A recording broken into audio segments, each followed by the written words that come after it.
Live 24/7 কিছু কথা বলার চেষ্টা করছি। আমি রাজ্যপালের ভাষণের সব দিকটা বলার চেষ্টা করব না। আমি শুধু এইটুকু বলতে চাই, যেভাবে প্রথম থেকে শেষ পর্যন্ত এই রাজ্যপালের ভাষণে ত্রিপুরা রাজ্যের সমস্ত দিক উঠে এসেছে, এতে সাধুবাদ না জানিয়ে পারছে। কিন্তু যদি আরো কিছু রাখার বা বলার জন্য আমাদের বিধায়করা বলছেন, আমি শুধু কৃষি সেক্টরেই বলি। কৃষি সেক্টরে যা কাজ হয়েছে, যা কাজের উল্লেখ এখানে হয়েছে, আরো যা যা বাদ আছে, যদি সবগুলো এখানে উঠাতো, তাহলে আমার মনে হয় শুধু এই বইটা যেটা আছে শুধু কৃষির উপরে চলে যেত। আমাদের ভারতবর্ষের প্রধানমন্ত্রী কৃষকের আয় দ্বিগুণ করার জন্য যে প্রয়াস নিয়েছেন, সেই দিশা এই রাজ্য সরকারও কাজ করছেন, তার অনেক প্রতিফলন এখানে উঠেছে। আমি একটা জিনিস বলতে চাইছি যে আরো অনেক ভালো ভালো সিদ্ধান্ত, ভালো ভালো কাজ এখানে ওঠেনি। তার মানে এই নয় যে না ওঠার জন্য আমরা এটা জানি না। যদি আমি এই কথাটা বলতে চাইছি এই কারণে, সমস্ত দিক যদি, সমস্ত কথাগুলো যদি যেভাবে বলছেন ওঠাতে হয়, তাহলে 3 দিনের জন্য আমার মনে হয় 3 মাসের বিধানসভা চললেও সবগুলো শেষ করা যাবে। যেমন সবচেয়ে বেশি গুরুত্বপূর্ণ জিনিস যেটা আমি বলছি, আমাদের এফপিও বানানো হয়েছে। কৃষকরা তার উৎপাদিত শস্য এবং এটাকে প্রক্রিয়াকরণ করে যদি বাইরের বাজারে নিতে পারে, এফপিও সবচেয়ে বড় ভূমিকা হচ্ছে। মাননীয় প্রধানমন্ত্রী সারা ভারতবর্ষে 10,000 এফপিও তৈরি করার সিদ্ধান্ত নিয়েছেন। আমাদের রাজ্য হয়েছে প্রায় প্রতিটি ব্লকে। এটা একটা উল্লেখযোগ্য ঘটনা। এফপিও, এফআইজি সমস্ত কৃষকের উৎপাদিত জিনিস, সেটাকে কিভাবে বাজারজাত করা যায়, কি দাম পাওয়া যায়, মিডলম্যান থেকে না থেকে কৃষক সরাসরি লাভ করতে পারে। কিন্তু অত্যন্ত দুর্ভাগ্যের সঙ্গে বলতে হয়, এত সুন্দর একটা আইন তো ত্রিপুরা রাজ্য থেকে একজন প্রতিনিধি গিয়েছিলেন পাঞ্জাবে, যে মিডলম্যানদের বাদ দিয়ে এফপিওর মাধ্যমে কৃষকের উৎপাদিত জিনিস এনে সেটাকে বাজারজাত করার জন্য যে প্রক্রিয়া, সেটা হতে দিল না। শেষ পর্যন্ত আমাদের মাননীয় প্রধানমন্ত্রী পাঞ্জাবের সমস্ত মানুষের স্বার্থের কথা চিন্তা করে এটা থেকে ফিরে এসেছেন। আমি এই কথাটা বলছি এই কারণে, আমাদের বিধানসভায় আপনারা জানেন কালিকা সদা, সে যা কৃষক উৎপাদন করে, এটা সেন্টার প্রাইস।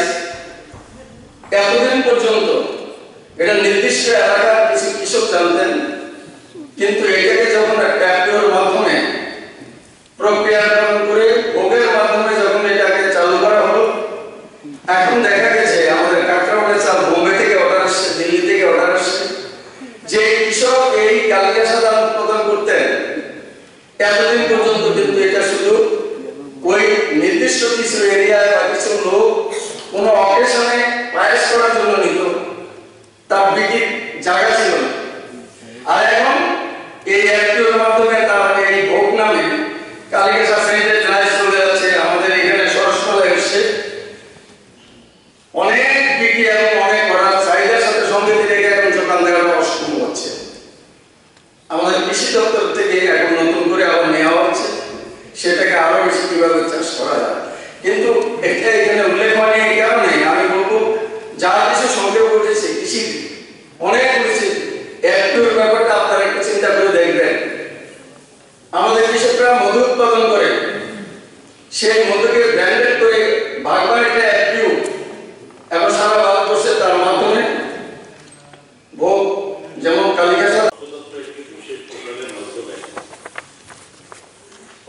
কর্মচারী, DRW, contingent worker, part time worker, casual ওয়ার্কারদের তথ্য সংগ্রহ করেছে।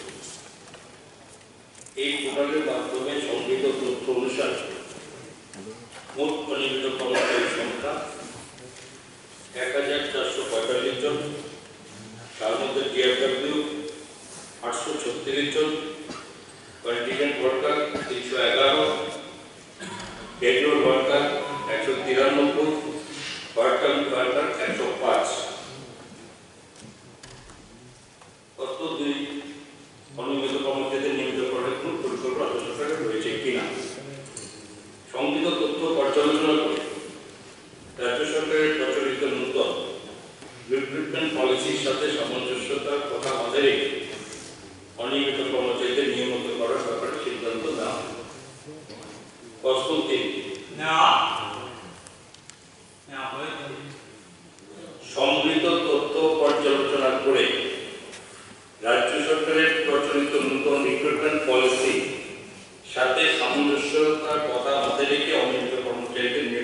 করার ব্যাপারে সিদ্ধান্ত নেওয়া হবে। হবে প্রশ্ন কি, যদি থাকে কবে নাগাদ বাস্তবায়িত হবে? উপযুক্ত প্রশ্ন উত্তর নিতে হবে। সাপ্লিমেন্টারি স্যার, দুর্ভাগ্য, অত্যন্ত বেদনার যে ফিগারটা দিচ্ছে এটা 1445, according to our information it will be in and around 30,000 if not more. Yeah, sir, গত 2003 সালে একটা সিদ্ধান্ত মন্ত্রিসভায় নিয়ে থাকেন এবং সেখানে বলা হয়েছিল 10 বছর অতিক্রান্ত হলেই অনিয়মিত কর্মচারীদের নিয়মিত করা, এবং তার পরবর্তী সময়ে আরো কয়েকটা হয়েছে, মন্ত্রিসভা সিদ্ধান্ত হয়েছে এবং কিছু কিছু লোককে স্যার রেগুলার করা হয়েছে। কিন্তু আনফর্চুনেটলি ইংরেজ এবং মুঘলদের নীলকর এবং জিজিয়া করের মধ্যে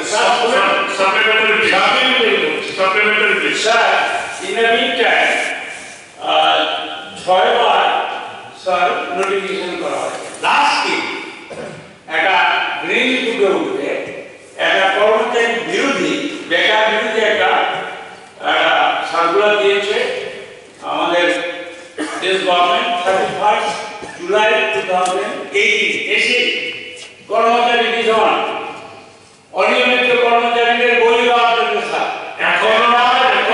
এখনো সাপ্লিমেন্টারি এলো না স্যার বলছি। এখন বক্তব্য হলো উনি অনুসন্ধান করে অনিয়মিত কর্মচারীদের যেখানে লেখা আছে স্যার 10 বছর হয়ে কর্মচারীদের রেগুলার করা হবে। 2003 সালে করেছে, পরবর্তী সময়ে এখানে ক্লেরিফিকেশন করেছে এবং কিছু কিছু হয়েছে। According to Indian constitution, equality before law, অনিয়মিত কর্মচারীদের দিয়ে নিয়মিত কর্মচারীদের যেখানে ভ্যাকেন্ট পোস্ট আছে কাজ করানো হচ্ছে, কিন্তু 25% বেতন ওরা পায় না। অনেকে রিটায়ার করেছে, একটা কার্পেন্টার নিয়ে গড়ে রেখে মাননীয় গোপাল বাবু, আচ্ছা আমি 3 বার বললাম আপনাকে, এখন সাপ্লিমেন্টারি কিন্তু স্যার সাপ্লিমেন্টারি তো আইনটা বলতে হবে তো স্যার, আপনি এত বড় আইনের দরকার নেই তো। ইন্ডিয়ান কনস্টিটিউশন অনুযায়ী আপনি চেয়ে আছেন, ইন্ডিয়ান কনস্টিটিউশন আর্টিকেল 40 এখানে লেখা আছে ইকুইটি বিফোর ল, এখানে আছে আর্টিকেল 16 এখানে আছে যে নিয়মিত করে বিষয়টি পর্যালোচনা করে দেখা যাচ্ছে তৎকালীন বামপন্থ সরকার সরকারের পলিসি অনুসারে এআরডব্লিউ অফিস ক্যাজুয়াল অফিস কন্ডিশন ওয়ার্কারকে নিয়মিত করার সিদ্ধান্ত নেয়। এই পলিসি অনুসারে যারা ফুল টাইম বেসিসে নিযুক্তি পায় এবং 31/3/2005 পর্যন্ত 17 বছর পূর্ণ করেছিল তাদের নিয়মিত করা হতো। Memo number 10 within bracket 2 within bracket G of 2005 তারিখ 4/3/2006 তার বিষয় করে বলা হয়েছে। এরপর তৎকালীন সরকার একটি সিদ্ধান্ত নেয় 31/3/2006 তারিখ পর্যন্ত যারা 15 বছর পূর্ণ করেছিল তাদেরকে নিয়মিত করা হতো। Memo number 10 within bracket 2 within bracket G of 2005 and 2022/2/2007 তা বিশদ বলা হয়েছে তৎকালীন সরকারের সর্বশেষ সিদ্ধান্ত অনুসারে memo number 10 within bracket 2 G of 2008 part 21/1/2009 বলে বলা হয়েছিল যে এই সকল অনিয়মিত কর্মচারীরা 31/3/2003 পর্যন্ত চাকরিতে নিযুক্তি পেয়েছেন এবং যারা 10 বছর চাকরি করেছেন তাদেরকে নিয়মিত করা হলো। অতএব যারা 31/3/2003 পর্যন্ত নিযুক্তি পেয়েছিল 2013 সালে মধ্যে সমস্ত অনিয়মিত কর্মচারীদের 10 বছর পূর্ণ হয়ে গেছে। তৎকালীন সরকার 2018 সালে মার্চ মাস পর্যন্ত ক্ষমতাসীন ছিল এবং তৎকালীন সরকারের আদেশ অনুসারে সমস্ত অনিয়মিত কর্মচারী নিয়মিত হয়ে যাওয়ার কথা। উক্ত আদেশে এটাও উল্লেখ করা ছিল যে 31/3/2003 তারিখের পর অর্থ দপ্তরের অনুমোদনহীন চাকরিতে নিযুক্ত সমস্ত অনিয়মিত কর্মচারীকে ছাঁটাই করা হবে। এই প্রসঙ্গে বলছি যে উক্ত মেমো নম্বর 10/2 ফিনান্স জি অর্ডার 2008 পার 21/8/2009 লেখা ছিল যে এরপর কোন ধরনের অনিয়মিত কর্মচারী নিয়োগ হলে যে সকল আধিকারিক ওই সকল অনিয়মিত কর্মচারীদের নিয়োগ করেছেন তাদের বিরুদ্ধে ব্যবস্থা নেওয়া হবে। এবং মেমো নম্বর 10/2 ফিনান্স জি 2008 পার তারিখে 31/7/2018 মূলে তৎকালীন সরকারের দেওয়া মেমো বাস্তবায়ন করলে সমস্ত অনিয়মিত কর্মচারীদের ছাঁটাই করতে হতো। আমরা সরকারে এসে এই অনিয়মিত কর্মচারীদের ছাঁটাই করতে না হয় তার জন্য ওই সকল মেমো আমরা খারিজ করেছি। আমি স্যার আর সাপ্লিমেন্টারি পয়েন্ট মানে তো স্যার মানে তো স্যার বলতে এই কোশ্চেন আমাদের কোনো পয়েন্ট করা নেই এগুলো লাইন করা না এটা মন করা কথা না এটা তথ্য ভিত্তিক কথা রেকর্ড ভিত্তিক কথা বলার চেষ্টা করা হচ্ছে। উনি যদি বলার মাঝখানে যদি বলতে দেন না দেন তাহলে এই তথ্য ভুলে যেতে হবে। কিন্তু ওনাকে একটা সিদ্ধান্ত নিতে হবে উনি কি দেখতে চান মানে শুনতে চান সঠিক বা বলতে চান।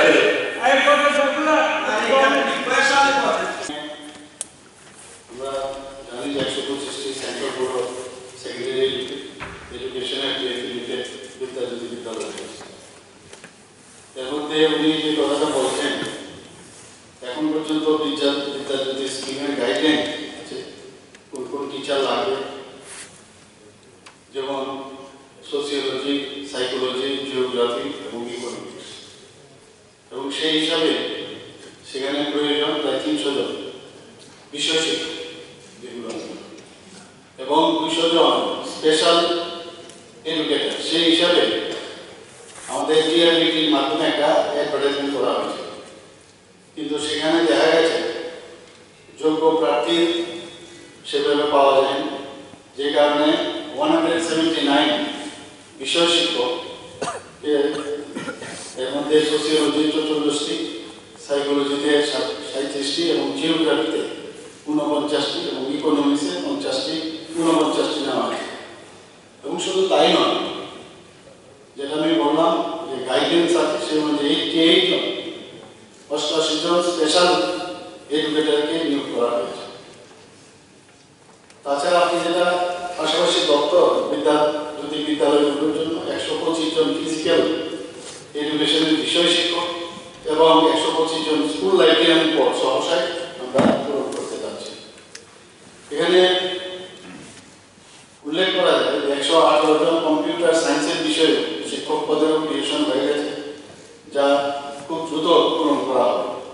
এতে শিক্ষক সমস্যা দূরীকরণের ক্ষেত্রে পরিচিত নিয়োগ প্রক্রিয়া অনেকটাই আমরা গুরুত্বপূর্ণ ভূমিকা আমি আশা করি পালন করবে। আর আপনি যেটা বললেন যে ইংলিশ, আমরা এখন যারা যারা মানে ইংলিশ ব্যাকগ্রাউন্ড আছে, এখন যে এখানে আমরা পাঠাচ্ছি বিভিন্ন ডিস্ট্রিক্টে ইন্টারভিউ যখন হয় তাদের ইচ্ছা প্রকাশ করে ইংলিশ ব্যাকগ্রাউন্ড যাদের আছে, ইংলিশ মিডিয়ামে পড়াশোনা করেছে, ইংলিশ নিয়ে ভালো জানে, তাদেরকে আমরা এখন প্রেফারেন্স দিচ্ছি এবং সেখানে তাদেরকে আমরা প্লেসমেন্ট করছি। আর একটা জিনিস আপনি যেটা বললেন যে মিড ডে মিলের বিষয়টা, এটা আমার জানা নেই, যদি আমি খবর নেব নিশ্চয়ই দেখব যে প্রপারলি যেন ওদের মিড ডে মিল প্রপার করে দেওয়া হয়। উনি করেছেন বিদ্যাজ্যোতি প্রকল্পে রাজ্য সরকারের অধীনে বিদ্যালয়ের সংখ্যা কত? উত্তর, রাজ্যে বিদ্যাজ্যোতি প্রকল্পাধীন মোট 125টি বিদ্যালয় রয়েছে। প্রশ্ন 2, বিদ্যালয়গুলোর সংকট নিরসনে শিক্ষা দপ্তর কি কি ব্যবস্থা নেবে? উত্তর, বিদ্যাজ্যোতি বিদ্যালয়গুলোতে সংকট সৃষ্টি হয়েছে এমন কোন তথ্য দপ্তরের গোচরে নেই। স্যার, বিদ্যাজ্যোতি যে শিক্ষা প্রতিষ্ঠানগুলি 125টা আছে, এগুলির মধ্যে স্যার নিয়মিত যোগ, আর্ট এবং সংস্কৃত এই ফ্যাকাল্টিগুলি যোগ করেছে। এগুলি কোনো শিক্ষক 125টার মধ্যে নেই। দ্বিতীয় কথা, দুঃখের ব্যাপার যে 5জন বয়েজ স্কুলটাকে নিয়েছে, এটা এখানে বারান্দার মধ্যে স্যার মিড ডে মিল দেওয়া, আর এখানে 1000 টাকা করে from nursery KG 1 KG 2 to 12 class পর্যন্ত বেতন নেওয়া হচ্ছে। এইটা কিন্তু গরিব মানুষের পক্ষে অসম্ভব। আর গতবার যে রেজাল্ট হয়েছে, এই রেজাল্টে মানুষ অত্যন্ত হতাশ। এই জন্য বিদ্যার্থী স্কুল থেকে মানুষ জেনারেল স্কুলে যাচ্ছে, হঠাৎ ইংলিশ মিডিয়াম মানুষ যাচ্ছে না। এই জন্য আর টিচার যারা আছে, নট এডুকেট টিচার নেই, এবং শিক্ষক ইংলিশ মিডিয়াম শিক্ষক অ্যাপয়েন্টমেন্ট দেওয়া হয়নি।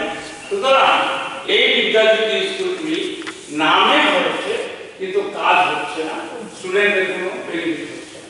সুতরাং টিচার নিউ ফ্যাকাল্টি এবং আগের ফ্যাকাল্টিতে ইংলিশ মিডিয়াম টিচার যারা ইংলিশে পড়াশোনা করছে, ওই ধরনের অতি বিলম্বে তাদেরকে অ্যাপয়েন্টমেন্ট দিয়ে স্কুলগুলি করা হবে কিনা। আর দ্বিতীয় কথা হলো স্যার, এই যে নতুন যে মিউজিক যোগ মিউজিকে উনি মুখ্যমন্ত্রী আগেও বলেছিলেন মিউজিকে 396 জন অ্যাপ্রুভেল দেওয়ার অর্থমন্ত্রী বলেছেন, তাকে দিয়ে দিয়েছেন।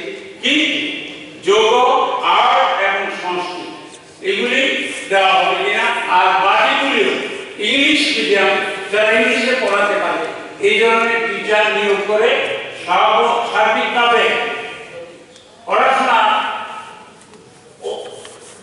উপযুক্ত ভাবে পরিবেশ সৃষ্টি করবেন। আর স্যার বারান্দাতে দিচ্ছে, এটার কারণ কি? এটা মিড ডে মিলের ঘর করা হবে কিনা?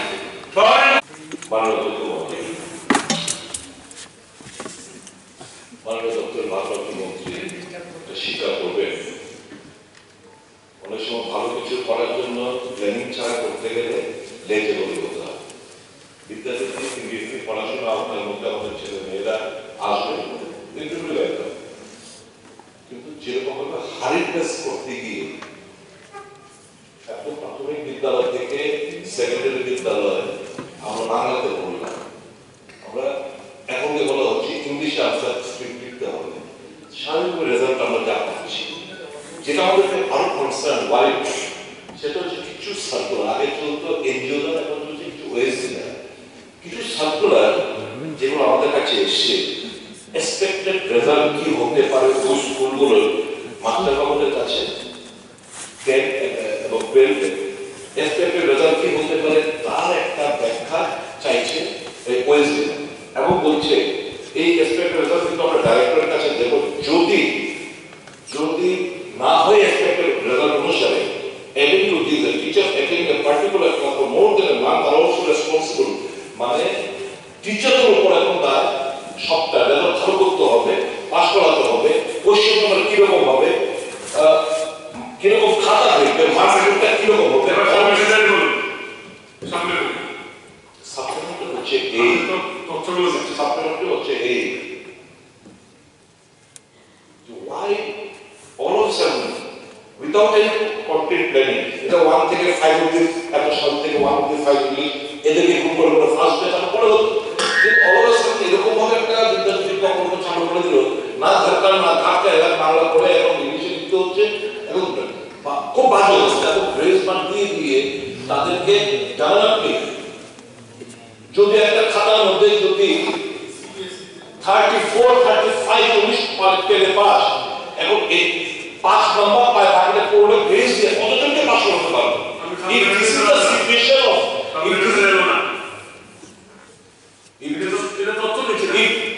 তথ্য মধ্যে software will the government plan to review এখন নতুন ভাবে কি করতে পারেন এই জায়গাটা, মানে কারেক্টিভ মেজার্স কি নিলে আমাদের ছেলে মেয়েরা আমাদের এই বিদ্যাজ্যোতি প্রকল্পের স্কুলে যে উদ্দেশ্য নিয়ে এখানে করা হয়েছে, আমি এটাকে খারাপ করছি না, উদ্দেশ্য ভালো থাকতে পারে, কিন্তু একটা ল্যাক অফ প্ল্যানিং এবং ওই দিলেন এডুকেশন মিনিস্টার ওই আপনাদের এনজিও হাতে ছেড়ে দিয়ে সমস্ত ঘটনাকে এরকম জায়গায় থেকে আমাদের যে ছেলে মেয়েরা downwardly affected. What collective measures the government contemplates to take in the supplementary question, giving the scenario before this house? ঠিক আছে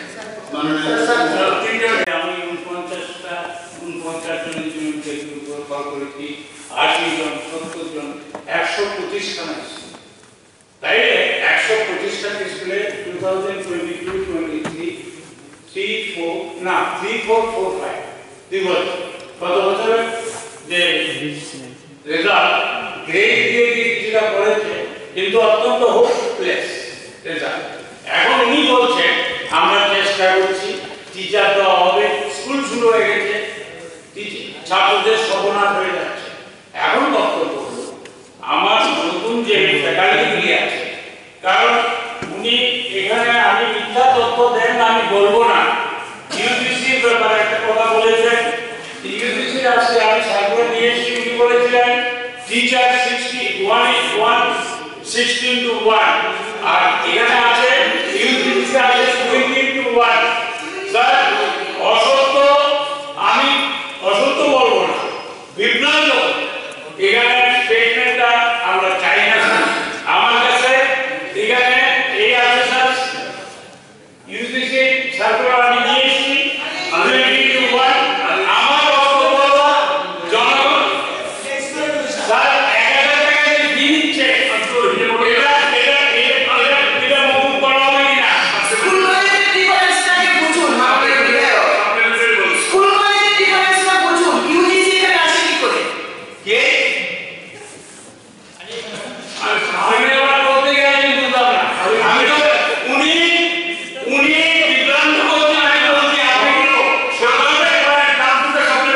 প্লিজ সামনে স্যার 1000 টাকা করে নিচ্ছে প্রতি স্টুডেন্টের, এটার ব্যাপারে কিছু বলছেন না। আর টিচার সর্বদা অত্যন্ত বেশি। ওকে বুঝেছি, ঠিক আছে আপনি তো সবই বুঝেন, ঠিক আছে প্লিজ সুদীপ বাবু। জেলা কোঅর্ডিনেটর এবং বিষয় বিশেষজ্ঞ প্রতিটি জেলা থেকে একজন ওএসডিকে জেলা কোঅর্ডিনেটর হিসেবে নিযুক্ত করা হয়েছে এবং বিদ্যাজ্যোতি স্কুলের বিদ্যমান জিটি এবং পিজিটি থেকে জেলা পর্যায়ে বিষয়ভিত্তিক বিশেষজ্ঞদের নির্বাচিত করা হয়েছে। তাদের মাধ্যমে জেলার বিভিন্ন বিদ্যাজ্যোতি স্কুলকে সহায়তা করা হবে। 5 নম্বর হচ্ছে resource generation commission.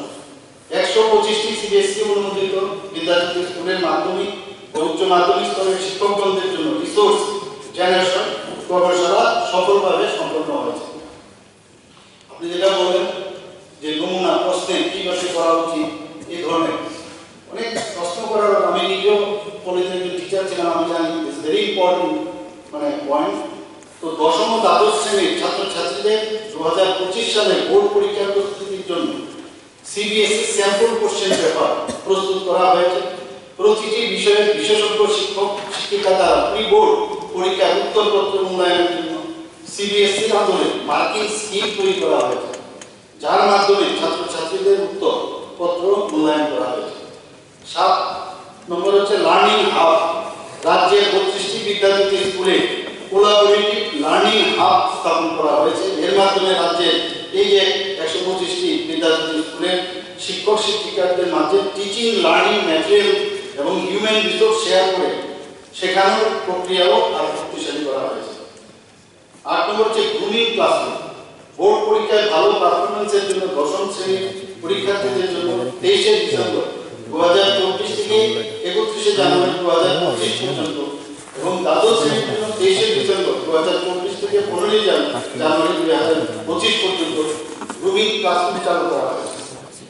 Orientation session Vidyajyoti স্কুলের প্রিন্সিপাল, ভাইস প্রিন্সিপাল এবং টিচার ইনচার্জদের নিয়ে জেলাভিত্তিক ওরিয়েন্টেশন সেশন পরিচালিত হয়েছে, যেখানে সিবিএসই দৃষ্টিকোণ থেকে শ্রেণীকক্ষের ব্যবস্থাপনার বিষয়ে প্রশিক্ষণ দেওয়া হয়েছে। 10 নম্বর হচ্ছে অধ্যয়নের উপকরণ। সিবিএসই বোর্ড পরীক্ষা প্রশ্ন প্যাটার্ন এবং সিলেবাস সম্পর্কিত সকল অধ্যয়ন সামগ্রী স্কুলগুলোর সাথে তথ্য থেকে শেয়ার করা হয়েছে। Last but not the least 11 সবাই আমি মানে কিছু দেবে তো ল্যাব স্পেসিফিক এটা সরকার টাকা দিতে হবে। আর স্পেসিফিক মেডিকেল রিইম্বার্সমেন্ট সরকার দেওয়া 10% specific other being referred of the computerised এগুলো আসলে আলাদা। কিন্তু এই যে টাকাটা প্রিফিক্স এই আমার প্রস্তাব থাকবে if not display in the coming days you can bring this amendment. Thank you. Okay, আমি সুশান্ত জাস্ট মিনিট বিকজ আমি আমি মনে করি কোন বিধায়ক বর্তমান এবং প্রাক্তন এরকম নেচারের হওয়ার কথা না, সুস্থ এবং অসুস্থ না। কিছু কিছু বিধায়ক আছেন প্রাক্তন গুরুতর অসুস্থ হন এবং কিছু কিছু আইনের বেরিয়ে অনেক সময় মুশকিলে পড়ে যান, যেটাকে আমি সলভ করে দেওয়ার চেষ্টা করি। সেই স্টাফদেরকে ডেকে আমার চেম্বারে যাবেন, কার কার জন্য কাজ করেছি নাই পাবো না শুনে নেবেন, এবং এগুলো কিন্তু বেশিরভাগ সেন্টারে নেয় অপোজিটের ব্যাপারটা তা করে দেবে, হিউম্যানিটারিয়ান গ্রাউন্ডে করতেই হয়।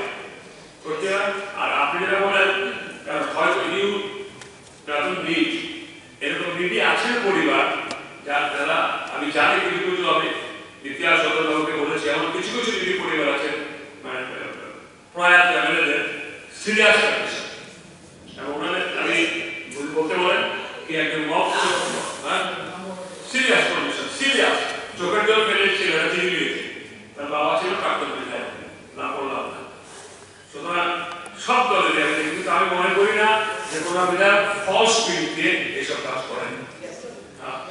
ওকে, মাননীয় অধ্যক্ষ মহোদয়, পেনশন স্কিম চালু করা হয়েছে। প্রথমত 1000 টাকা, এখন কোথায় এটা 10,000 টাকা বাড়ানো হয়েছে। কিন্তু এটা ইয়ে হওয়ার পর, এই চালু হওয়ার পর আমার জানা মতো খুব বেশি সাংবাদিক তারা একটা সুযোগ গ্রহণ করতে পারে। এটা এমনকি 2 অঙ্ক হচ্ছে। তার কারণ হলো যে যখন এটা হাইক করা হয় তখন এমন কোনো কন্ডিশনালিটিস, অর্থাৎ এটার যে এলিজিবিলিটি ক্রাইটেরিয়া করা হয়েছে, বেশিরভাগ এরকম প্রবীণ সাংবাদিক সুবিধা গ্রহণ করতে পারছেন। এটা একটু বিবেচনা করা হবে কিনা, যাতে এই দুস্থ যাদের পরিবারের সেরকম আয় নেই, এই ক্ষেত্রে প্রতিবন্ধকতাগুলো এটা সুরাহা করে যাতে বেশিরভাগ সাংবাদিক সুযোগটা পায়। এই অবস্থা মানে মুখ্যমন্ত্রীর সাথে বললেন যে ভালো আরেকটা বলে রাখছি, সেটা হলো পত্রপত্রিকা দেখছি যে ত্রিপুরা পুলিশের 150 বছর পূর্তি উপলক্ষে অনেক আয়োজন করা হয়েছে, ভালো। এবং 2000 সাল থেকে এরকম 100 বছর বা এরকম না হলেও বিয়ের পড়া যখন ত্রিপুরাদের এই পুলিশ মহানির্দেশক ছিলেন, ওই সময় একটি সন্ত্রাসবাদের বিরুদ্ধে যারা এরকম সাফল্য লাভ করেছেন বা আমাদের আরক্ষা অফিসার জওয়ান ম্যাডাম শহীদ মৃত্যুবরণ করেছেন, তাদেরকে পুরস্কৃত করা, টিপস দেওয়া ইত্যাদি চালু হয়েছিল। এতে উপরতলা থেকে নিচতলা অবধি পুলিশের যে এরকম একটা সময় অ্যাডহোম হয় ডিজির উদ্যোগে সবাই নিমন্ত্রিত হয়। কিন্তু কিছু পত্রপত্রিকা উঠেছে এবং অনেক এইরকম প্রবীণ পুলিশ অফিসাররা তারা আমাদেরকে বলছেন এবারে এই একদম অনুষ্ঠানে এরকম যারা অতীতে শহীদ হয়েছেন, গুরুত্বপূর্ণ ভূমিকা রেখেছেন, তাদের কাউকে ইনভাইট করা হয়নি এবং এসপি স্তর তার নিচে কাউকে ফেলা দেওয়া এবং তাদের এই আয়োজন যে নানাভাবে যে খানা তিনি তৈরিতে, কিন্তু নিচুতলার বহু কর্মী কনস্টেবল এদেরকে খাটানো হয়েছে। শুধু এই এক অনুষ্ঠানে না, ত্রিপুরার যে পুলিশে অর্ডারলি ব্যবস্থা থাকার কথা না পুলিশে, কিন্তু 5 শতাধিক টিএসআর, প্রায় টিএসআর এর একটা ব্যাটালিয়নের অর্ধেক এইভাবেই পুলিশের উচ্চতর অফিসারদের বাড়িতে এরা অর্ডারলি পারফরমেন্স কাটছে। না এগুলি বন্ধ বিষয়, কারণ এটা গোটা পুলিশ বাহিনীর কাছে ক্ষোভের তৈরি হয়েছে। এটা সরকার দেখেনি। এই দুটো বিষয় আমি আপনাকে বলতাম। Honorable Speaker, sir, Honorable Anjay Coordination raised a question. Question 1: is there any plan from the government to create new asset at Dumachal? So as of now, we don't have any plan to create further asset office at Dumachal. Answer. And question number 2: if yes, when? Based on answer 1, question does not arise. Supplementation. Because we all know that Longtrai Valley is a very tough geographical area, and our Longtrai Valley subdivision SF covers more than 1,300 hectare water area and more than 7,400 water bodies, and there are around 150 registered fishermen and many unregistered fishermen and fish farmers also. So our Longtrai Valley itself produce more than 3,423 metric ton of fish, which is around 23 kilo per capita. So this is the reason we need a new asset, and which asset can contain of fishery input store or godown is there, and which will also cover fishery officers and shortage of clerks, ministerial staff and other employees also. Thank you.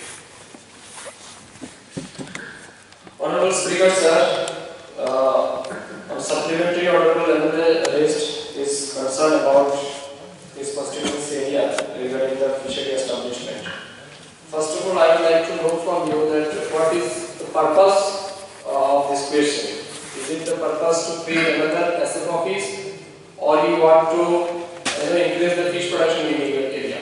If your answer is you want to create another SF office, then first of all we need to know what is the base of the SF office, or what is the planning of SF office.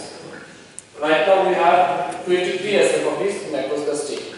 And SF office, the purpose is each subdivision will have one SF office. Okay. So already we have one SF office at Longtrai. Longtrai itself is subdivision. So you cannot create another SF office in your subdivision area. For your kind information, we have already very recently we have established one fishing knowledge center at your constituency, which is in Dumachal area. And to purpose of establishment of this fishery knowledge center, we will provide another fishery officer, we will provide ministerial staff, we will provide fishery assistant also to smoothly function all the fisheries activities. It is correct whatever you mentioned here. Big number of fish production already produced in your subdivision area, and also we have created another SF office. Jatalbagh to Marikattar Dumbur area especially. So your question is very reliable. So this is the matter, and that is why শুরু হয়ে গেছে যে সামনে বর্ষাতে আমাদের কৈলাসহরে বৃষ্টি ডুবে যাবে। একটা বিষয়, রাঙাউটি বলে একটা গ্রাম আছে, এখান থেকে টাউন পর্যন্ত বাঁধ নির্মাণের জন্য 7 কিলোমিটার জমি অধিগ্রহণ করা আছে। যখন আমাদের সরকার ছিল তখন 2টা বাঁধ কম্পিটিশনে নির্মাণ কাজ চলছে, বাংলা এবং ইন্ডিয়া।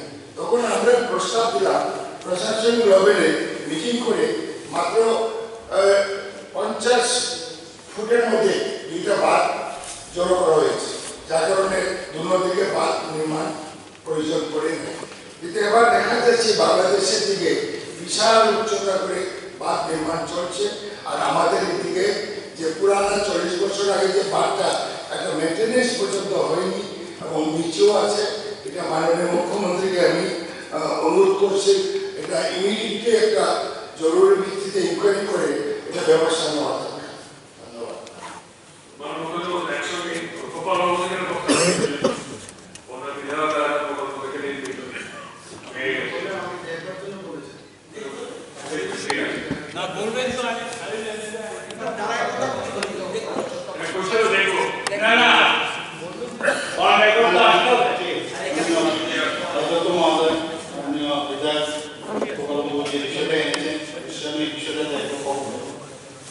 আপনি বলতেন আমার জানাও ছিল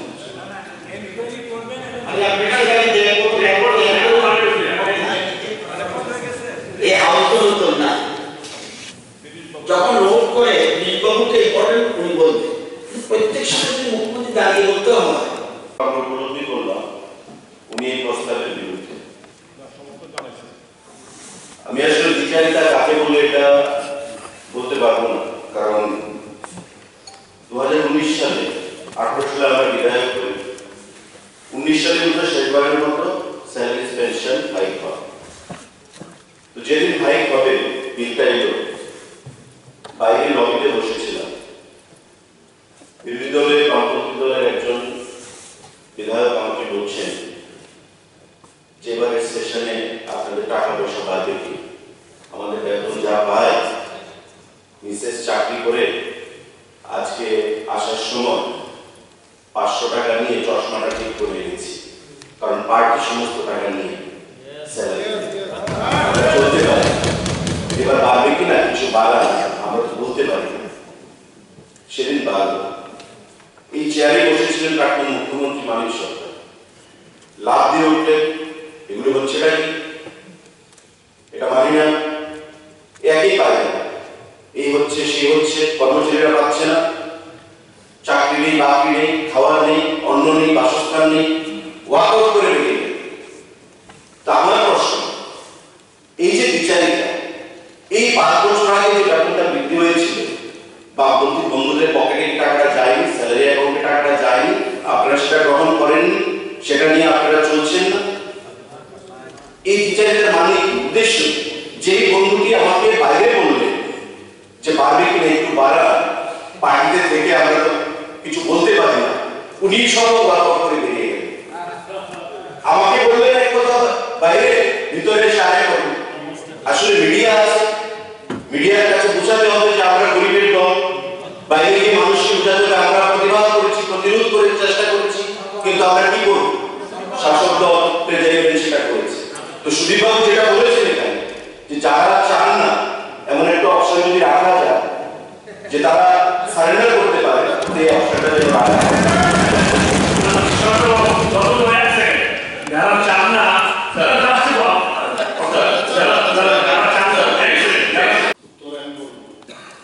আমরা কিন্তু এর মধ্যে একটা অ্যাডভাইজারি কমিটি, জার্নালিস্টদের একটা অ্যাডভাইজারি কমিটি, প্রায় বেশ সংকট সাংবাদিকদের ওরালেস অলমোস্ট অল তাদেরকে নিয়ে আমরা করেছি। এবং আপনি যে বিষয়টা বলেছেন সেখানে কিন্তু এই প্রশ্নটা সেখানে উত্থাপিত হয়েছিল এবং সাংবাদিকরাই বলল, সাংবাদিকরাই বিষয়টা বললে এবং আমার এই বিষয়টাই আলোচিত হয়েছে। তো ওরা যখন বলবে আমাদের কোনো নাম করতে থাকার দরকার। আর 2 নম্বর যে বিষয়টা এরকমের কথা বলছেন, 150 বছর পূর্তি উপলক্ষে আমাদের পুলিশ বাহিনী, এটা one of the oldest police বাহিনী ইন্ডিয়া। ওরা এটা ডিডি লেভেল থেকে শুরু করে এরকম ব্যবস্থা ওনারা করে, কিন্তু যেহেতু আপনার যে ফিলিংস এবং অন্যান্যদের যে মানে ফিলিংসগুলো আপনার কাছে বলেছে, এটা আমি মানছি, সেটা নিশ্চয়ই ওনাদের সাথে আমি কথা বলবো যাতে ওনাদেরকেও সেভাবে সম্মান দেওয়া। মাননীয় সদস্যগণ, যে ইন্টারনেট পিরিয়ড সর্বসম্মত স্টেট গভর্নমেন্টের হিম্মত নেই সিবিএসসি তে গ্রেস দেওয়া, কিন্তু সিবিএসসি বলবে মানে আমরা কিন্তু গ্রেস দিতে পারি। 2 নম্বর হচ্ছে যে রেজাল্ট, এখন কিন্তু আগের মতো নয় যে ওই ফেল করলাম সাপ্লিমেন্টারি এরকম রেজাল্ট, কিন্তু সাপ্লিমেন্টারি পরেও কিন্তু একটাই মানে আসে, মানে সার্টিফিকেট কিন্তু একটাই আসে।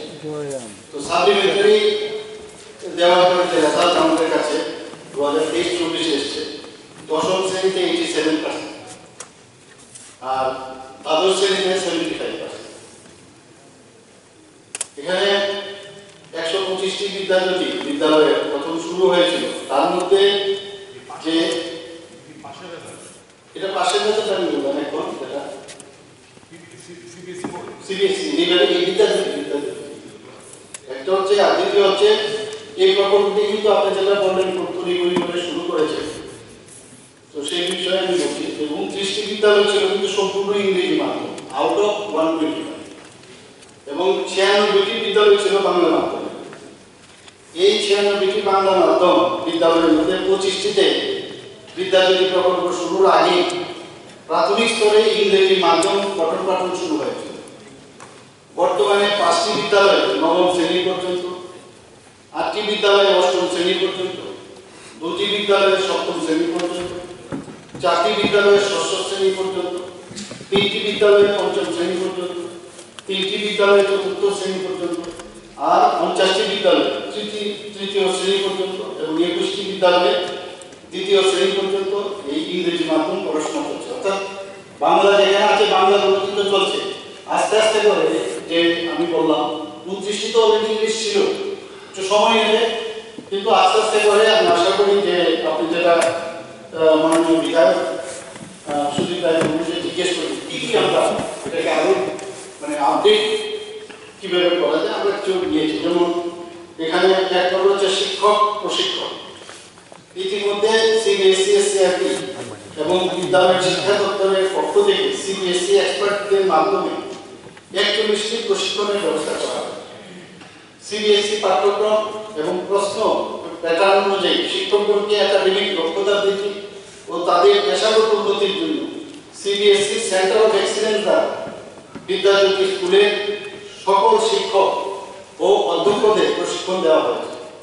প্রশিক্ষণে কেন্দ্রীয় বিদ্যালয়, রামকৃষ্ণ মিশন এবং অন্যান্য অগ্রণী বিদ্যালয়ের সাহায্য নেওয়া হয়। 2 নম্বর হচ্ছে মনিটরিং। বিদ্যাজ্যোতি স্কুলগুলোতে মাধ্যমিক শিক্ষা অধিকর্তার নেতৃত্বে ওএসডি, প্রিন্সিপাল, সিবিএসই ম্যানেজার এবং প্রতিটি স্কুলে 5 জন শিক্ষক সহ জেলা শিক্ষক অফিসারের মাধ্যমে জেলা স্তরে পর্যালোচনা বৈঠকের মাধ্যমে বিশেষ পর্যবেক্ষণ করা হচ্ছে। বিভিন্ন সমস্যা সমাধানের জন্য 125টি বিদ্যাজ্যোতি স্কুলের অধ্যক্ষ বা উপাধ্যক্ষ এবং টিচার ইনচার্জদের সাথে ডিরেক্টর মাধ্যমিক শিক্ষা অধিকার করতে প্রতিনিয়ত ভার্চুয়াল যে মিটিং করে চলছে। 3 নম্বর হচ্ছে শিক্ষকের ডায়েরি এবং ছাত্রছাত্রীদের নোটবুক। সমস্ত বিদ্যাজ্যোতি স্কুলের শিক্ষকের ডায়েরি বজায় রাখতে এবং ক্লাসে আলোচিত সকল প্রশ্ন ও উত্তর নোটবুকে লিখে রাখার জন্য নির্দেশ স্যার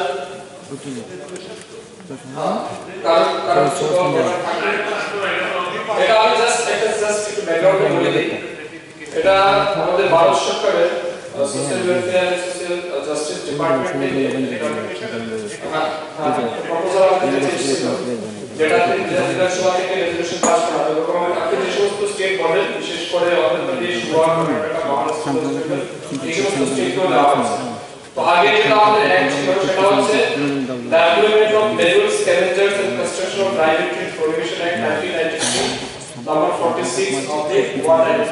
এটা আগে হাতে করা হতো, মানুষের মধ্যে পরিষ্কারের বিষয়টা হাতে করতো। এখন ডিপার্টমেন্ট থেকে এটাকে রেগুলেটরি করার জন্য মেশিনের মাধ্যমে করার জন্য বলা হচ্ছে এবং এই অ্যাক্টটাকে আমরা অ্যাবলিশ করছি। এবং এই মুহূর্তে যেটা হবে সেটা হচ্ছে the prohibition of employment as federal scavengers and the rehabilitation act 2013। তো এটাই হবে 1993 টা অ্যাবলিশ হবে এবং 2003 টা আমাদের একদম থেকে ইমপ্লিমেন্ট হবে। Thank you. ওকে, এখন যেটা তোমরা সবাই জানছেন, এটাকে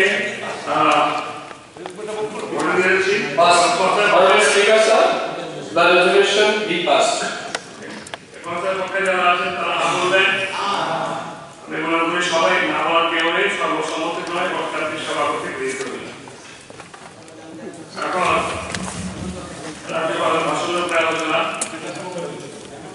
সেটা আপনি না বলে আপনি দিয়েছেন সেটা কপিটা আপনি করছেন বসে বসে, সেটা বিদ্যালয় করে দিয়েছে আগে, আপনি কাগজ কি নিশ্চয়ই পেয়েছেন। আপনার সঙ্গে তো সময় আমাকে বেশি সময় তো পাবো না, আমি এগিয়ে ডিবেট করলে তো হবে না। I am entitled, this is my right, this is my entitlement that I can raise, I can bring any matter of public importance before the house, and there is a house, আমি জানি to be negated, কিন্তু তারপরে সরকার এগুলো promote করে বা আমাদের হচ্ছে to ventilate the voice of the people of the state. Please don't curtail our voice, please don't curtail my right. Thank you very much.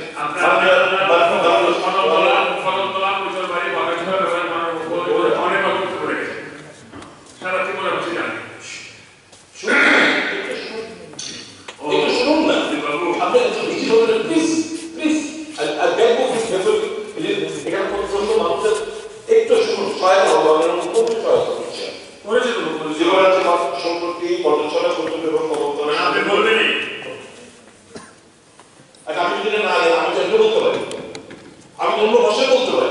না না আমার তো আমার মেমোরিতে বসিয়ে দিই, কিন্তু আপনি এখন কাগজটা বের করুন। এটাকে তো আমি করেছি। আচ্ছা এটা যেটা আসলে দেখুন আপনি দেখুন আপনি তো মান্যতা দেবেন, স্বীকার করবেন তো এগুলো যারা জুনিয়র আছে আগামী দিনে আপনারা থেকে শিখছে। আমি একটা জিনিস বলি sir, the chair is an power, but the chair, I believe the chair is not arguing. The chair is not entitled to curtail my land. এখানে যদি বলতাম আপনাকে একটাও দেয় তাহলে কাজে হতো।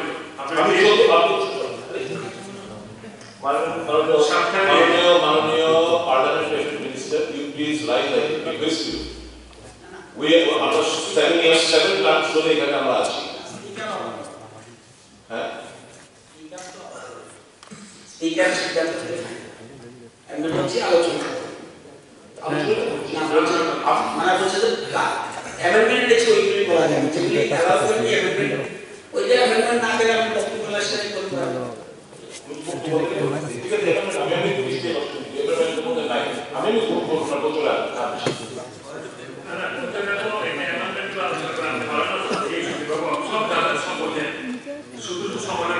General discussion.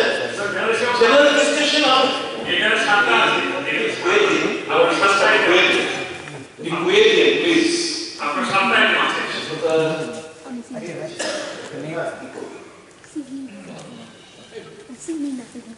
রাজ্যপালের ভাষণে থেকে পড়া নতুনভাবে আমাকে শিখতে হচ্ছে, নতুনভাবে আমরা রুলস এন্ড প্রসিজার কন্ডাক্ট নতুনভাবে রচিত হচ্ছে। রাজ্যপালের ভাষণে ভেঙে পড়া বিদ্যালয় শিক্ষা এবং উচ্চ শিক্ষার কোনো উল্লেখ নেই এবং প্রতিকারের ব্যবস্থাপনার কোনো উল্লেখ নেই। সংশোধনী আকারে এর উল্লেখ প্রয়োজন। মাননীয় মুখ্যমন্ত্রী, আমি সেদিন চাকরির ক্ষেত্রে আলোচনা করতে আমি বলেছিলাম,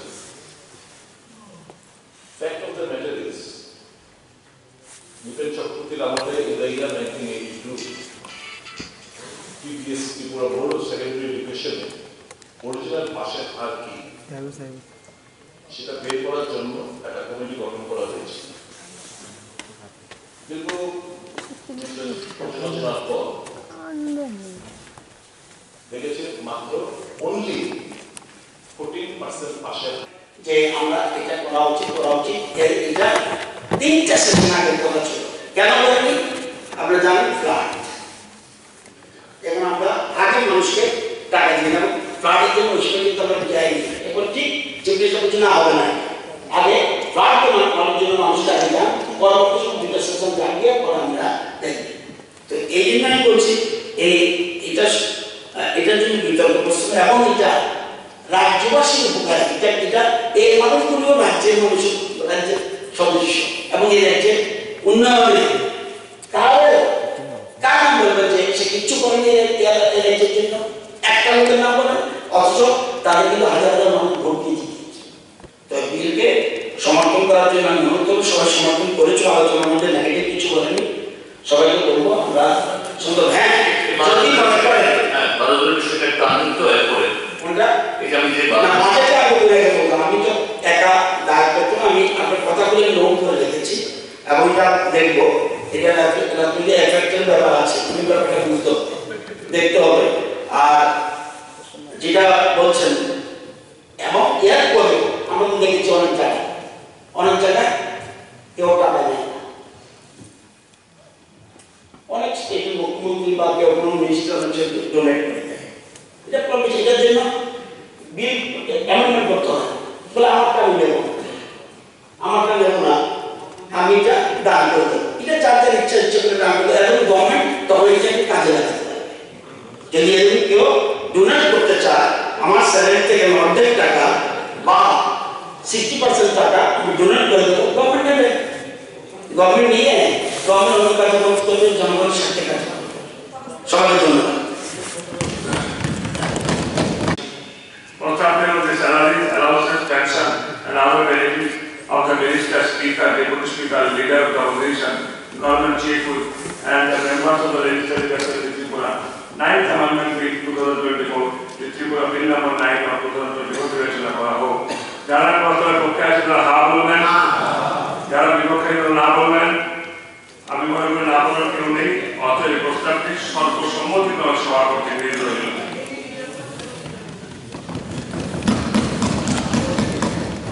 যেটা ইয়া বলছিলাম কি বলছে, আমি এখনো বলছি যেটা উনি বলছে, আমি 4 লাখ টাকা আমার কাছে নেই, আমার কাছে যে হিসাব আছে সারা দেশে, সেটা তো আমি দেখছি তেলেঙ্গানা ফার্স্ট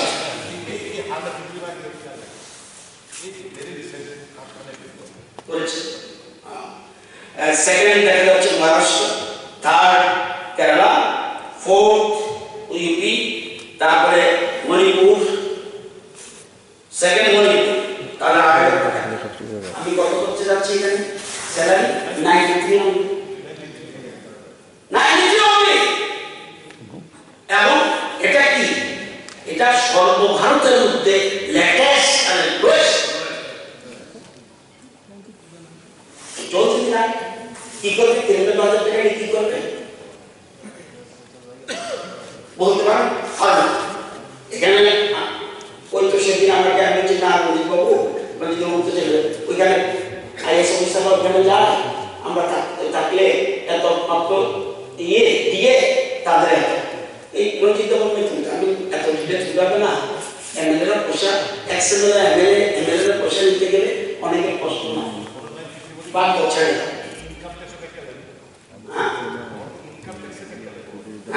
এটা আর মুশকিল, অন্যদিকে এটা মুশকিল, এখন আমরা এটা কিছু করে যাবে সেই জায়গায়।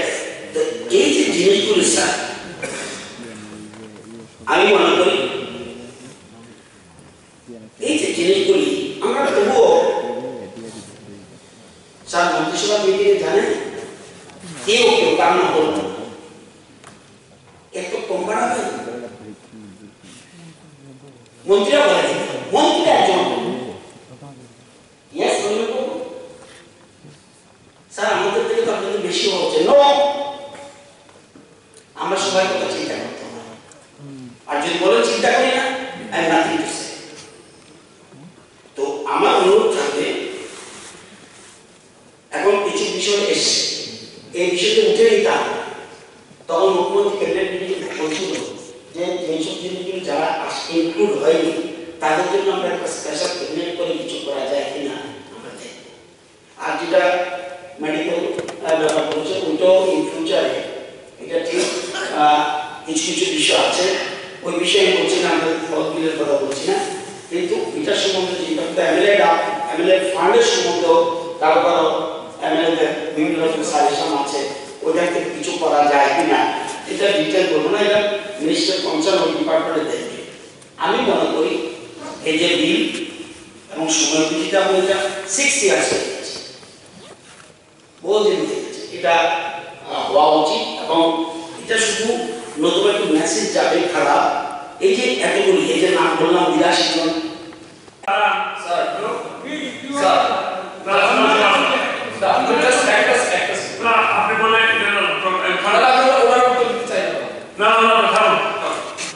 আপনি বলে সবাইকে ইম্পর্টেন্ট হয় না ভেরি ইম্পর্টেন্ট।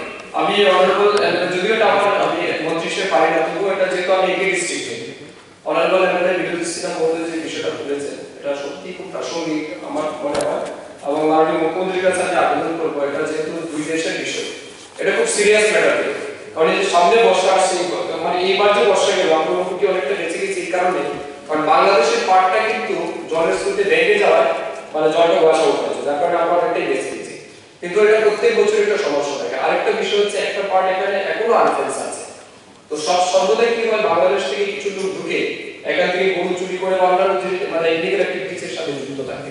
তো মাননীয় মুখ্যমন্ত্রীর কাছে আমি আবেদন রাখবো বিষয়টাকে খুব গুরুত্ব দিয়ে এটা দেখা উচিত, এবং আমাদের সুরক্ষার সাথে এটাকে খুব সিরিয়াসলি নেওয়া উচিত। আমি অধ্যক্ষ মহোদয়, আমি বিধায়ক শ্রী সেনা মহোদয় যে কথাটা বলেছেন, এর আগেও ওয়াটার রিসোর্স নিয়ে আমরা একটু অনেক আলোচনা করেছি, 12টা নদীর বিষয়ে কথাবার্তা হয়েছে, কোন কোন জায়গার মধ্যে আমরা কি কি কাজ করছি বিষয়ে অনেক বিস্তারিত আলোচনা হয়েছে। আমি নিজেও এটা মাননীয় মন্ত্রী বাবুও বলেছেন যে একই ডিস্ট্রিক্টের পাশাপাশি বিধানসভা কেন্দ্র। আমি নিজেও ওখানে গিয়েছি, কয়েকবারই গিয়েছি, আমি নিজেও প্রত্যক্ষ করেছি সেখানে। এবং আমি তো উপরেও কিন্তু সেন্ট্রালেও এই বিষয়গুলো বিভিন্ন সময় আমি এগুলো পাঠিয়েছি। এবং ইন্টারন্যাশনাল বিষয় এখানে বললেই আমরা গিয়ে কাজ করতে পারবো না, অনেক সময় বাধাপ্রাপ্ত হবো। এগুলো নিশ্চয়ই আমি আবার বলবো কীভাবে এখানে আপনি যে বিষয়টা বলেছেন যাতে ভাতকে মানে ঠিকভাবে সংরক্ষণ করা যায়। নিশ্চয়ই তিনটি রেফারেন্স তিনটি কলেজ আরো আমাদের থেকে বাধা দেওয়া দরকার নেই, আমাদের দিকে যাওয়া হচ্ছে না। তিনটি রেফারেন্স তিনটি কলেজ ছিল। Koya kota soal শিক্ষা 2024 the circular bill number 9 of 2024 will be passed. আমি প্রস্তাব করছি যে এখন আমি আইন দপ্তর মাননীয় বারাণসী মন্ত্রী কর্তৃক প্রস্তাবিত প্রস্তাবটি করে দিচ্ছি। Salaries, allowances, pension and other benefits of the minister, speaker, deputy speaker, leader of the opposition, government chief whip and the members of the legislative assembly Tripura, 9th Amendment Bill 2024. The Tripura Bill number 9 of 2024 passed করা হোক। যারা প্রত্যেক পক্ষাধিকার না বলবেন, বিপক্ষে না বলবেন, আমি মনে করি না করার কেউ নেই, অতএব এই বিলটি সভা কর্তৃক সর্বসম্মতিভাবে গৃহীত হইল। তারপরে স্বাস্থ্য সরকার থেকে গভর্নমেন্ট স্কোপ আছে যে দেওয়া নো স্কোপ, তাহলে এমএলআর দিচ্ছে তো তাদের যদি পয়সা না পায় কোথেকে দেবে স্যার? কোথেকে দেবে? মন্ত্রণালয় হবে কোথেকে চুরি করতে হবে? কটা ফেস করে এই এমএলআর যে দাঁড়িয়ে আছে সবাই কথা বলছে, কেন বলবে তাদের কথা? এই যে সংখ্যা অতীতটা আমরা জানি না এবং সেই জন্য তাদের পেনশন আমরা বাড়িয়েছি। যেমন ফ্যামিলি পেনশন 25,000 টাকা পেত, এখন তাদের কত করেছি 48,000। তাহলে সচিবের স্ত্রী 48,000 না পাওয়া চাইছেন, তার স্ত্রী 48,000 না পেতে চাইছে কেউ? এরকম আছে 82, যেটা বললাম 82। এটা ভাবতে হবে অনেক না যারা খবর রাখে অবশ্যই অনেকে আমরা খবর রাখি স্যার, যারা মেরেছিলেন তাদের স্ত্রী কিংবা স্বামী যারা ফ্যামিলি পেনশন পাচ্ছেন বলছি একটু আগে। এবার আরেকটা আমরা এই দুটো একটা হলো ফ্যামিলি পেনশন আর একটা পেনশন, এই দুটো আমরা এলিমিনেট করছি। আরেকটা করছি এনি টাইম একটা শব্দ 4.5 বছর ছিল, 4.5 বছর থাকলে এটা যদি দেখা যায় 4.5 বছর সময় কোন একজন মারা গেল, কোন অ্যাক্সিডেন্ট পরে যে ইলেকট্রিক আসবে সে কি পেনশন পাবে? পাবে না। ধরুন 2.5 বছর একটা অ্যাক্সিডেন্ট, আরেকজন বাইক অ্যাক্সিডেন্ট হলো, এবার আরেকজন ইলেক্ট হলো, দুজন পাবে না। অথচ জনগণ তাকে ভোট দিয়েছে, দুজনকে ভোট দিয়েছে। সেই জন্য আমরা বলছি নো 4.5 বছর নয়, এই পিরিয়ড, অর্থাৎ সে যদি 5 দিন থাকুক, 20 দিন থাকুক, 5 মাস থাকুক, 2 বছর থাকুক, তাও পেনশন পাওয়া উচিত। তো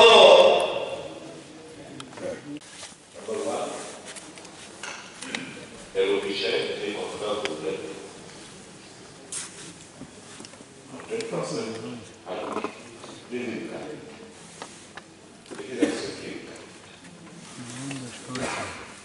ডেটা কমিশন যেহেতু এটা প্রস্তাব দিয়েছে, আমার একটা প্রস্তাব থাকবে,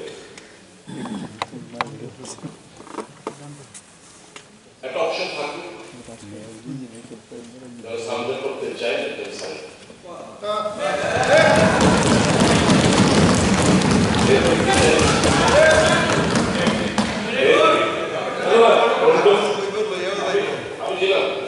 আমি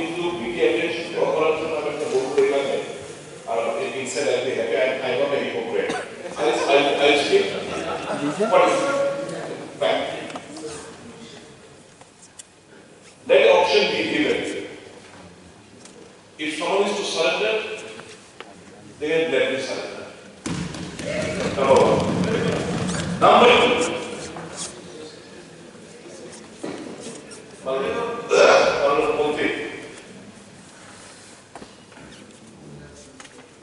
Medical reimbursement.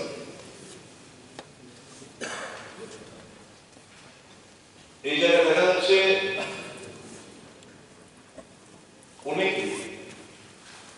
মেডিকেল রিইম্বার্সমেন্ট নিয়ে অ্যাসেম্বলির মধ্যে তো আমরা চলি বিভিন্ন কর্মচারীদের কাছে থেকে খবর পাই এটা সঠিক হচ্ছে না এখানে বোধহয় কিছু মেরামতি অ্যামেন্ডমেন্টের দরকার আছে আপনি রিড করুন তাহলে আমাদের নিশ্চয়ই নেওয়া হবে So far as medical reimbursement is concerned, এখানে অ্যামেন্ডমেন্টের দরকার আছে এত অসুস্থ এত টাকার বিল এত টাকার ওষুধ বিধায়ক অসুস্থ বিধায়ক মানুষ জেনে কিছু আছে ডক্টরকে বলে আমার ইন্স্যুরেন্স কাটিয়ে প্রেসিডেন্ট বলে দিয়ে কাউন্সিল নিয়ে ডক্টরকে এগুলো সব হচ্ছে আপনার সবাই জানেন নিয়ম এমন ঘটনা ঘটেছে আগে হচ্ছে না যে এক মাসে 3 বার কুকুর কামড় দিয়েছে কুকুরের ইঞ্জেকশনটাকে অনেক বেশি দাম কিন্তু এরকম রিইম্বার্সমেন্ট করেছে ওই জায়গায় বলে একটা পার্টিকুলার আদার থিং রেফার ওগুলো অসুস্থ হয়ে কথা বলতে হয়েছে আদার থিং রেফার একটা স্পেসিফিক টাকা ধার্য করে দিতে সিম্পলি 10,000 টাকা ওরা দেখা যাচ্ছে মেডিকেল রিইম্বার্সমেন্টের নামে মাসিক এমনও হচ্ছে if not all, 25-30 হাজার টাকা করে প্রত্যেক মাসে মনে হয় ফ্যামিলিরা দিয়ে যাচ্ছে তো একটা অর্গানাইজেশন থেকে তার আন্ডারস্ট্যান্ডিং এ বলছি স্যার আমি একবারের জন্য বলিনি স্যারের শুড নট বি হাই এই বলেছি লেজিটিমেসির মধ্যে রাখার জন্য বলেছি বললে ভুল হবে তা আজকে তার সাথে যেটা আমি রেখেছি আমি আশা করি আমাদের স্পিকার মহোদয়ও ওটা ওনার বক্তব্যে রেসপন্স করেছেন বিষয়টা আমাকে তিনি বুঝেছেন আমি যেটা বলছি পরিষদের মন্ত্রী বিষয়টা একটা অনুবাদ করবেন মাননীয় অধ্যক্ষ মহোদয় আমরা যে বিল পেশ করেছি 6 বছর পর এই বিল পেশ হচ্ছে এখানে হাউসে নতুন পুরনো বিলে অনেক বিধায়ক রয়েছেন মিনিস্টার রয়েছেন আমরা অতীত থেকে অতীতটাকে জানি না অতীত জানতে হবে 1963 থেকে এই অ্যাসেম্বলি শুরু তখন 30 জন সেকেন্ড অ্যাসেম্বলি ওইটাও 30 জন 3 জন নমিনেটেড এই 13 অ্যাসেম্বলি আছে কতজন ইলেক্টেড হয়েছে 748 জন এমএলএ বিধায়ক মন্ত্রী হয়েছেন 748 জন 1963 ফার্স্ট অ্যাসেম্বলি 3 জন নমিনেটেড এটা ইন দ্য ইয়ার 67-97 ওই সময় 3 জন নমিনেটেড হয়েছিল এই টোটাল 751 জন আমরা ত্রিপুরা বিধানসভা from very beginning to till date এর মধ্যে সচিন সিং রয়েছে আজকেও সচিন্দ্র সিং প্রথম মুখ্যমন্ত্রী উনি কিন্তু ওনার মিসেস ভাতা পাচ্ছেন সচিন সিং এর অবদান কি কোনো অংশে কমাচ্ছে এই যে 751 জন আমরা অনেকে খবর রাখি না আমি শুধু চিফ মিনিস্টারের কথা বলছি তারপর বাকিগুলি বলতে হবে মেসেজ কাজ সচিন্দ্র সিং ছিলেন রাজতন্ত্র থেকে গণতন্ত্র উত্তরণের প্রতীকী সুকুমার সেনগুপ্ত ছিলেন গুড অ্যাডমিনিস্ট্রেটর নীলজ চক্রবর্তী ছিলেন রাজ্যের কমিউনিস্ট সরকারের প্রধান কাণ্ডারি সুধীররঞ্জন মজুমদার ছিলেন সহজ সরল মানুষ সমীরঞ্জন বর্মন চৌকস রাজনীতিবিদ প্রফুল্ল দাস মৃদুভাষী, ওনার স্ত্রীও ঢাকা পাচ্ছেন, মুখ্যমন্ত্রী ছিলেন। রাজিয়া রঞ্জন গুপ্ত ইন্টেলিজেন্ট, দশরথ দে মুকুটহীন রাজা, বিপ্লব দে কমিউনিস্ট শাসনের অবসানের পুনরুদ্ধার এবং রাজ্যের ইতিবাচক রাজনীতির প্রচারক এবং সার্বিক উন্নয়নের মার্গদর্শক। প্রফেসর ডক্টর মানিক শাহ সজ্জন এবং সার্বিক উন্নয়নের অতিথি এবং কারিগর। স্যার এক্স কুমার দাসের মিসেস, উনি ভালো পাচ্ছেন। এরকম 82 জন ফ্যামিলি মানুষ পাচ্ছেন।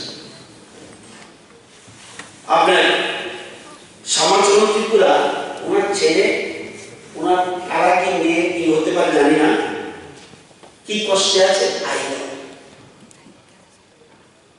ওনার কিছুই দেখা। কোন কোন এমএলএ বর্তমানে দাঁড়িয়ে ওনার নামে কলেজের নামকরণ করার জন্য বলছে। স্যার খবর তোমাদের খবর রাখি আমরা, ওনার স্ত্রী কি অবস্থায় আছে, মন্ত্রী ছিলেন। স্যার লক্ষ্মী সিং সচিন্দ্রনাথ সিংয়ের স্ত্রী ভালো পাচ্ছে। এবং হংসধ্বজ জওয়াহর সান্ত্বনা বলতে পারবে, ওনার স্ত্রী কি কষ্টে আছে কজন খবর রাখি। পাখি ত্রিপুরা, ওনার স্ত্রী কিভাবে আছে খবর রাখি আমরা কেউ। মাকুলাল চক্রবর্তী, বহুদিন আমার ছবি কথা বলতে হচ্ছে, ওনার স্ত্রী কিভাবে আছে খবর রাখি কজন। গীতা দেবনাথ, দীনেন্দ্র দেবনাথের স্ত্রী কেমন আছে, রাধারাম দেবনাথের স্ত্রী কেমন আছে, কজন খবর রাখে। তাহলে এই যে 82 জন ফ্যামিলি পেনশন পাচ্ছে, এই রাজ্যে তাদের হাজবেন্ড বা স্বামী কিচ্ছু করেনি, কিচ্ছু করেনি। আজকে এই যে বিল্ডিং এসছি, আপনি আমি চলে এসে করে তাদের কথা কে বলবে?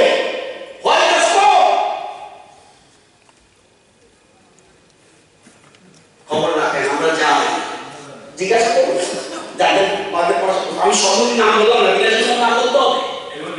স্যার আগে কজন এটা বললাম ফ্যামিলি পেনশন, এবার পেনশন যেটা ফ্যামিলি পেনশন কত 25,000 টাকা পায়। আপনারা জানেন আমাদের পেনশন কত বলছি, monthly salary in India 2024 state-wise monthly pay expenses report যে বেরিয়েছে এতে উল্লেখ করেছে highest paying state Telangana 2,50,000 plus allowances, lowest paying state Tripura. এত কিছু পরম এসেছে দিল্লি 4 লাখ, আমি সব বললাম না, তাও লেটেস্টটা বলছে 4 লাখ। স্যার কজন খবর রাখে, কজন তাদের নাম জানে, কজন এক্সএমএস নাম জানে, কজন এক্সএমএস স্ত্রী খবর রাখে। সচিন্দ্রনাথ সিংয়ের মিসেস ছিল কোয়ার্ট অফ দ্য আর্মি, অথচ আজকে এই এরকম 100 জন এক্সিডেন্ট আছে। এটা বলতে গেলে অনেক দুঃখের কথা। স্যার এক্সিডেন্ট যারা পেনশন পাচ্ছেন তাদের রাজ্যের জন্য এবং এলাকার জন্য বহু কাজ করে গেছেন, তাদের দেখবে কে? এই ডিপার্টমেন্ট মালিক কে বলতে হবে, আমাকে কেউ দাঁড়িয়ে বলতে হবে কে।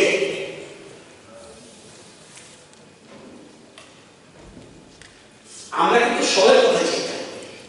আজকে এই যে বলছি পার ক্যাপিটা ইনকাম একটু বেড়েছে, সবাই ডেভেলপমেন্ট যদি না হতো পার ক্যাপিটা ইনকাম বাড়বে না। এবং এই যে এমএলএ আছে সব পাবে, আপনি জানেন আগের মতো আছে জিনিস এমএলএ যদি সপ্তাহে একদিন যদি কোনো এলাকায় না যায় চিৎকার চাচামেচি হওয়ার কোনো সময় 6 মাস পর্যন্ত যেত না। ওই সময় আন্দোলন করে দিচ্ছি, এখন গেলে Tripura bill number 9 food for being taken into consideration.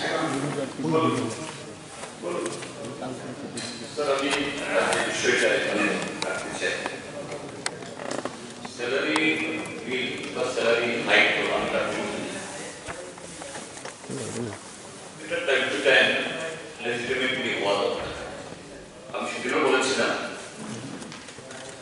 তৃতীয় এরকম হাইক রয়েছে এটা লেজিটিমেসির মধ্যে রেখে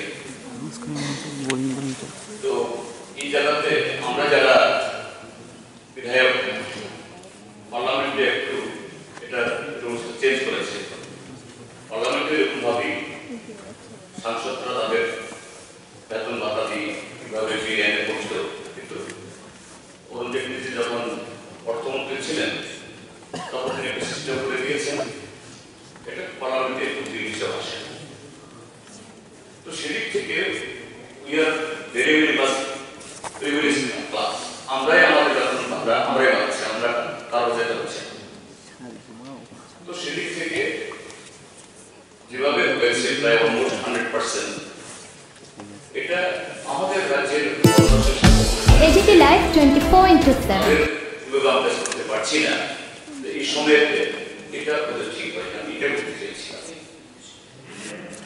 তার সাথে যেটা বলতে চাই যেটা মাননীয় পরিষদীয় মন্ত্রী বা ট্রেজারি ব্যাংক তার বিবেচনার জন্য আমরা যেহেতু অন্যান্য সুবিধার জন্য লাগিয়েছি ঠিক আছে এই হাউসে অতীতে নির্বাচিত হয়েছে 12 জন সদস্য আছেন বিভিন্ন সময়তে 1981 থেকে 2016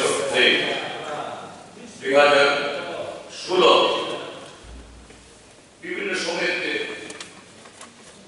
পেনশন পাওয়ার ক্ষেত্রে তাদের যে এই ডিউরেশন দরকার এগুলো থাকার কারণে হয়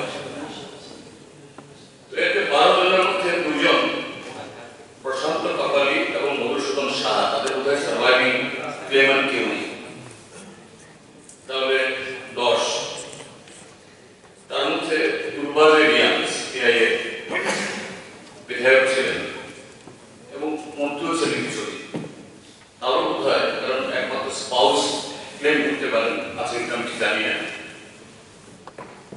তাহলে থাকলো আরো 9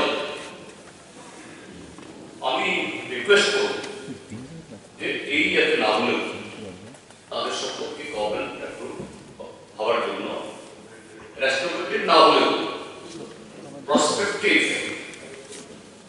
অন্তত তাদের ফ্যামিলি মেম্বাররা তারা এই চিকিৎসা ইত্যাদি সুযোগ সুবিধা পায় বেশিরভাগের ক্ষেত্রে তাদের স্পন্সরাই হবে এটা গভর্নমেন্ট যেন একটু বিবেচনায় হয় if not in this session এটা তাদের সেশনে হলো যাতে এটা আলোচনা করেন আমি এর আগেও মাননীয় প্রধানমন্ত্রীকে বলেছিলাম যে এই বিষয়টা দেখুন তাহলে বা একটা পরিবার উপকৃত এটা হলো আমার সমস্যা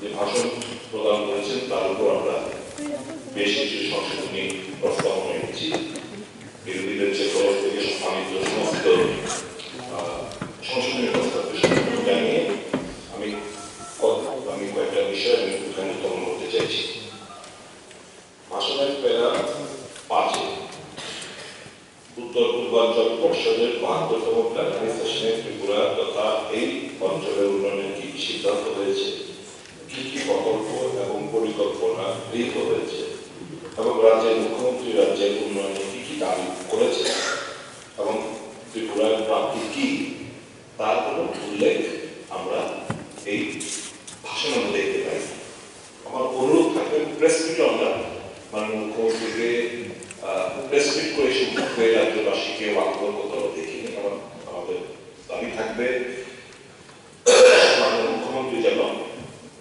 এই ব্যাপারগুলো খোলাসা করেন ভাষণের বেলা 6 ঐতিহাসিক ত্রিপাক্ষিক চুক্তির বিষয়বস্তুর কোনো বিবরণ নেই এবং কিংবা বাংলার তরফে বা বিশ্বনাথের কোনো উল্লেখ নেই তাছাড়া 125তম সংবিধান সংশোধনের বিল পার্লামেন্টে পাশের জন্য রাজ্য সরকার কোনো উদ্যোগ নেই সংশোধনী আকারে এদের উল্লেখ প্রয়োজন এই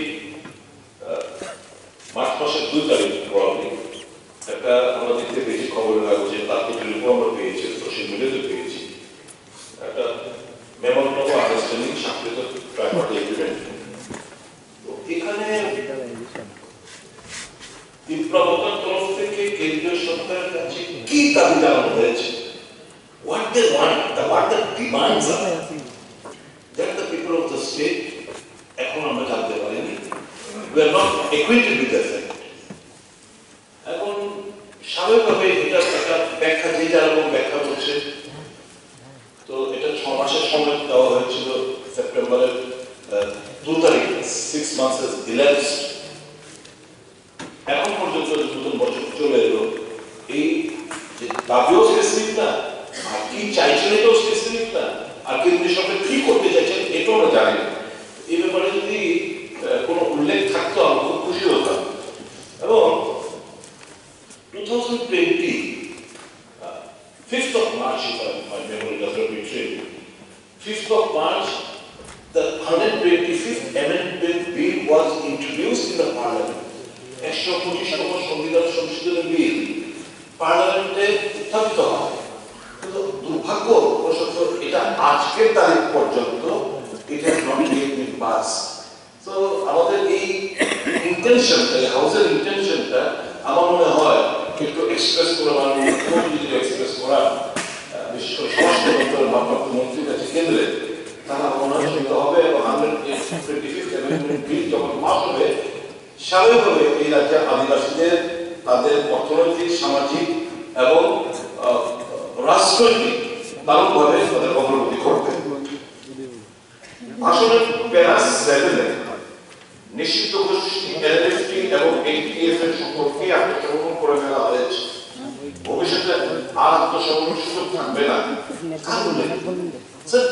নাও এ কন্টিনিউয়াস প্রসেস, মানুষ করবে হ্যাঁ, আমরা চাইছি, আমরা সকলে চেয়েছি স্বাভাবিক জন্য ফিরে আসবে। এই লাস্ট সারেন্ডারের পর স্বাভাবিকভাবে আমাদের সকলের জাতি, উপজাতি অংশের সকল অংশ মানুষের আমাদের কাছে crystal clear, there is no more terrorist outfits in the state of Tripura or across the border. Now, এখন আগামী দিন দেখলাম আমাদের প্রাক্তন মুখ্যমন্ত্রী মানিক সরকারের স্টেটমেন্ট আমি দেখলাম যে উগ্রপন্থীর নতুন ভাবে আমরা আবার শুরু করতে চাবো, অস্ত্র ধরবে, এরকম দেখতে আমরা খবর পাচ্ছি। স্টেটমেন্ট আমরা দেখেছি। আমি যেটা বলি, পরবর্তী প্রশ্ন করতে কিন্তু আপনি সেকেন্ড কোশ্চেন করবেন, যারা অনিয়মিত চাকরি পাবে না 100 বার বলে দিয়েছে,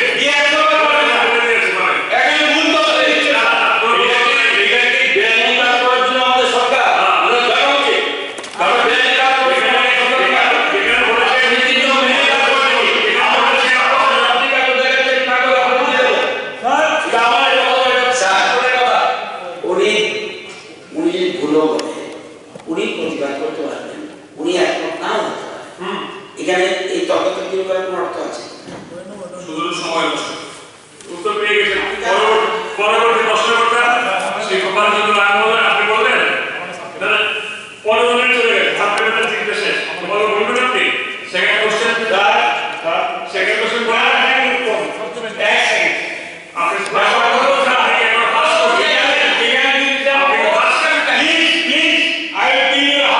আপনি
সুপ্রিম কোর্ট বলেছে এবং সুপ্রিম কোর্ট তাও বলেছে না বলো স্যার আমি শেষবার আপনি